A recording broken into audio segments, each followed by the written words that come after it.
satu kerajaan bernama Kerajaan Pinang Awan yang sekarang sudah berubah menjadi Kota Pinang sebelum Bagan Batu perbatasan Sumatera Utara dengan Riau. Lalu kemudian dinikahkanlah dia dengan anak dari Sultan Pinang Awan. Nama anak perempuan itu Siti Ungu Selendang Bulan. Menikah Siti Ungu Selendang Bulan, lahirlah seorang anak laki-laki. Anak laki-laki itu bernama Abdul Jalil. Itulah Sultan pertama kerajaan yang berdiri pada tahun 1630, 6 tahun sebelum Sultan Iskandar Muda meninggal. Secara kenegaraan ada ikatan. Saya lahir di Kabupaten Asahan. Secara ikatan sebelum Indonesia, sebelum menyatu menjadi negara disebut dengan Indonesia. India. Indonesia artinya pulau-pulau. Nama itu diberikan oleh Belanda. Orang Belanda menyebut ada pulau-pulau di balik India, maka disebut dengan Indonesia. 300 tahun sebelum itu kita sudah punya hubungan secara kenegaraan, sampai akhirnya Sultan yang terakhir bernama Sultan Saimun menggabungkan diri dengan Indonesia setelah Indonesia merdeka. Jadi ikatan yang pertama adalah ikatan La ilaha illallah Muhammad Rasulullah. Ikatan kedua adalah ikatan sebagai kesultanan, kenegerian, kerajaan sampailah hari ini. Ikatan yang ketiga, kita tahu bahwa Tengku anak dari seorang ulama besar yang pertama kali orang di Asia Tenggara ini mendapatkan gelar doktor dari Al-Azhar dalam bidang usul fiqh. Dan beliau adalah seorang Azhari. Kata Syekh Ali Jum'ah, man huwal Azhari? Siapa itu Azhari? Kata Syekh Ali Jum'ah menjawab, Asy'ariyul aqidah. Aqidahnya Asy'ari. At-tamadhub bi ahadil madzahibil arba'ah. Fikihnya bermazhab dengan salah satu mazhab. Apakah mazhab Abu Hanifah? Apakah Imam Malik bin Anas? Apakah Imam Muhammad bin Idris Asy-Syafi'i? Atau Imam Ahmad bin Hanbal? Dan kita berpegang kepada Imam Muhammad bin Idris Asy-Syafi'i. Yang ketiga as-suluk. Suluknya adalah at-tasawuf as-sunni, bukan falsafi. Dia mengikut kepada yang dituliskan oleh Imam Junaid al-Baghdadi, yang dibukukan secara sistematis oleh Imam Abu Hamid al-Ghazali dalam kitab Ihya Ulumuddin. Itulah Azhar.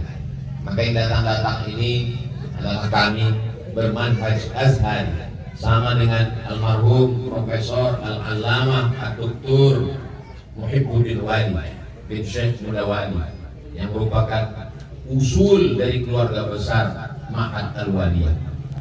Maka kedatangan kami menyambung lagi, mengikatkan tali yang ketiga. Semakin banyak tali-tali itu di dalam hubungan kita, karena di beberapa tempat masih banyak juga orang yang meragukan apa sebetulnya manhaj Abdul Somad itu. Di salah satu daerah saya tidak diterima, tidak diberi, tak boleh sebut nama daerahnya, menjaga kode etik jurnalistik, karena dianggap agak berbau-bau wahabi.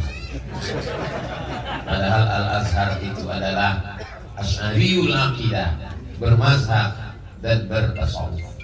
Maka ikatan kami, kalau Ustaz Abdul Somad mengatakan sama Ustaz dengan Al-Allamah Profesor Syekh Muhibbuddin Wali, ya kami sama-sama Azhari, cuman bedanya beliau sampai S3, kalau kami sampai LC saja.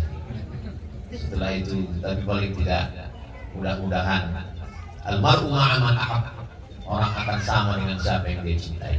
Hadir yang selesai sampai S3 bersama kita Al-Mukarram Dr. Amri Fatmi, dan anak-anak cucu kita ke depan tetap istiqomah berpegang dengan manhaj ini insyaallah. Ikatan yang keempat, bahwa Profesor Syekh Muhibbuddin Wali, usul dari keluarga besar Al-Waliyah, adalah anak kandung dari Syekh Muhammad Wali, Syekh Mudawali. Dan mereka pengamal tarekat, bukan hanya sekedar pengamal, sampai kepada mursyid tarekat Naqsyabandiyah. Lalu kemudian beliau mengambil talqin dari Syekh Abdul Ghani Al-Kampari. Syekh Abdul Ghani Al-Kampari melewati beberapa mursyid, sampailah kepada Syekh Sulaiman Zuhdi di Jabal Abi Qubais. Syekh Sulaiman Zuhdi mengambil dari Syekh Sulaiman Al-Qarimi. Syekh Sulaiman Al-Qarimi mengambil Bai'at Talqin dari Syekh Abdullah Afandi. Syekh Abdullah Afandi mengambil dari Syekh Khalid Al-Baghdadi Al-Qurbi. Maka disebut tarekat itu dengan tarekat Naqsyabandiyah Al-Khalidiyah. Mengapa dia disebut dengan Naqsyabandiyah? Nisbatan ila Syekh Bahauddin An-Naqsyabandi. Kenapa disebut dengan Khalidiyah? Dinisbatkan kepada Syekh Diyaquddin Khalid Al-Qurbi Al-Baghdadi. Dan saya pengamal tarekat Naqsyabandiyah. Ikatan yang ke-5, sama-sama mengamalkan tarekat. Tapi bukan berarti yang sektarian tidak berkeluarga dengan kita. Karena kebetulan nakhodanya namanya Syekh Bahauddin, maka disebut kapal itu Naqsyabandiyah. Karena kebetulan nakhodanya bernama Syekh Muhammad Abdul Karim Samman, maka disebut kapal itu Sammaniyah.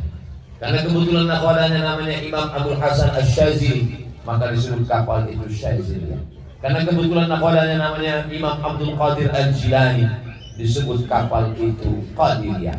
Karena kebetulan nakhodanya namanya Syekh Ahmad At-Tijani, maka disebut dengan kapal Tijaniyah. Kapalnya nakhodanya berbeda, tapi lautannya tetaplah lautan La ilaha illallah Muhammadur Rasulullah. Dan pulau yang akan dituju tetap satu pulau. Pulaunya adalah ilahi anta maksudi wa ridhaka matlubi. Yang mau dicari ini adalah Allah, yang mau direbut ini adalah ridho Allah subhanahu wa ta'ala. Hanya berbeda kapal saja, namun sesama kapal ini tidak saling sikut mengikut dan menyalahkan. Ikatan-ikatan ini mesti kita jaga, kita jelaskan ke anak-anak kita. Jangan sampai nanti ketika bapak ibu bertanya ke anaknya, tahu kamu dengan Ustaz Abdul Somad? Iya. Apa ikatan kamu dengan dia? Satu channel YouTube. Kalau channel itu hilang, maka putuslah hubungan. Kita mau hubungan kita lebih kuat daripada itu.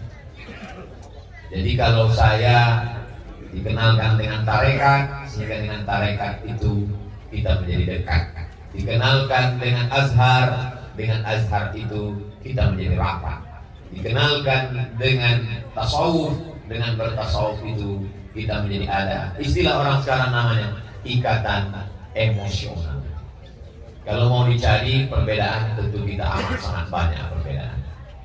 Kalau dicari kesamaan, tentu kita akan menemukan kesamaan. Makanya kata Nabi, al-arwah junudun mujannada. Ruh itu seperti pasukan bala tentara. Fama ta'arafa minha talaf. Kalau ruh itu memiliki banyak kesamaan, dia akan bisa berjalan bersama. Fama tanakara minha talaf. Tapi kalau ruh itu memiliki banyak perbedaan, sulit untuk bertemu. Secara bahasa sampai hari ini bahasa Aceh walaupun sudah bolak-balik, yang bisa saya paham cuma dua, Puhaba dengan Baju. Tapi alhamdulillah ada banyak titik-titik bersama dan kita cari. Jadi kita ajarkan ke anak kita bahwa ini tarekat Naqsyabandiyah, bahwa ini bertasawuf Sunni, bahwa ini berakidah Asy'ari, bahwa ini bermazhab Syafi'i, bahwa kita berada dalam lautan La ilaha illallah Muhammadur Rasulullah, bahwa kita punya sejarah sebelum datang Belanda, bahwa kita punya sejarah setelah Belanda pulang. Maka itu yang akan kita. Selebihnya adalah usaha. Selebih dari usaha itu, fa'idha azamta, kalau kau sudah azam, fatawakkal Allah, bertawakallah kepada Allah subhanahu wa ta'ala. Saya berharap dengan kenal, dengan saling mengunjungi, dengan menautkan hati dengan Tengku Habibi, maka mudah-mudahan anak cucu saya di masa akan datang menyambung silaturahim. Mereka duduk bersama, mereka mengirimkan Al-Fatihah. Kita tak ingin hanya kita saja yang menjalin silaturahim.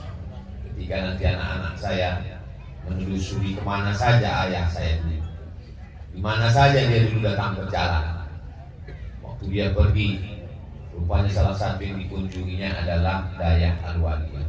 Datang dia kemari, dijumpainya santri-santri, dijumpainya para abu, para abi, para abadi, para wali, dan sambung silaturahim dikirim teringat mereka dengan kita, dikirimkannya doa. Itu yang mau kita harapkan di masa kita. Apa yang mau kita harapkan dari hidup ini? Hidup ini istazalla tahta syajaratin, seperti orang musafir kepanasan bernaung sekejap di bawah pohon yang rindang sementara matahari redup. Setelah matahari redup, dia pun akan berlari. Dan kebetulan matahari sudah redup, tak lama lagi kita pun berlari. Itulah hidup. Syekh Muhammad Wali sudah melewati pokok kayu itu. Redup, beliau pergi. Al-Allamah Profesor Syekh Muhibbuddin Wali pun sudah melewati pokok kayu. Ditengoknya redup, dia pun pergi. Sekarang kita sedang berada di bawah pokok kayu. Pun tak lama lagi kita akan pergi. Mereka meninggalkan sesuatu yang luar biasa. Ustaz Abdul Somad dulu di sini orang kalau malam tahun baru maksiat mabuk, kata Pak Wali Kota Langsang. Tapi alhamdulillah setelah kami buat majelis zikir di sini, yang mabuk-mabuk malu untuk mabuk, akhirnya malam tahun baru kami berzikir di sini. Siapa yang pertama kali buat zikir di kota ini, Pak Wali? Yang pertama kali kami undang memimpin zikir adalah Sayyidi Syekh Profesor Muhibbuddin Wali. Datang saya ke Batam, yang selalu memberikan pengajian ke Masjid Agung ini Ustaz Somad, dulu kami undang, dan Syekh Muhibbuddin Wali. Beliau meninggalkan syarah hikam Ibni Athaillah As-Sakandari. Beliau tidak hanya sekedar di kampus, tidak hanya sekedar di parlemen, semua lini dakwah itu beliau isi. Beliau sudah meninggalkan sesuatu sejarah untuk anak-anak muda di masa kita. Sekarang tinggal lagi yang kita pikirkan, kalau kita mati apa yang kita tinggalkan. Alhamdulillah kawan-kawan, sahabat-sahabat meninggalkan sesuatu. Ustaz Tengku Fadil Rahmi meninggalkan sesuatu, sehingga kalau saya ceramah ke pesantren, anak-anak pesantren bisa menjadi anggota DPD, menjadi senator, walaupun baru satu periode. Ada sesuatu yang kita tinggalkan. Kalau kata orang Barat, man makes story, manusia bisa membuat sejarah. Agaknya bukan tausiah, bukan ceramah, hanya sekedar ungkapan dari seorang Al-Fakir Abdul Somad. Kalau ada yang bertanya-tanya apa hubungan Ustaz Abdul Somad dengan Tengku Habibie, karena kami lihat fotonya di mana-mana, itulah jawabannya. Ibu kalau ditanya nanti, itulah jawabannya. Kalau bisa jawab, cerita. Kalau tak bisa, putarkan aja video. Terima kasih yang tak terhingga buat keluarga besar Dayah Al-Waliyah, terutama Sayyidi Syekh Tengku Habibie beserta keluarga besar. Allah membalas kebaikan ini. Mudah-mudahan kebersamaan kita ini kebersamaan yang diridhoi Allah Subhanahu wa taala. Bersama karena harta akan binasa, bersama karena kuasa akan sirna, bersama karena nama besar akan hilang, bersama karena Allah itulah yang kekal abadi hingga ke surga bersama Rasulullah sallallahu alaihi wasallam. Itu yang dapat Al-Fakir sampaikan. Terima kasih, jazakumullah khairan. A'tadir ala kulli tafsir.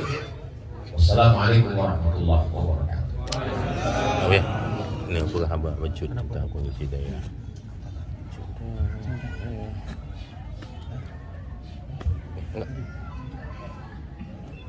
Buka dulu. Alhamdulillah.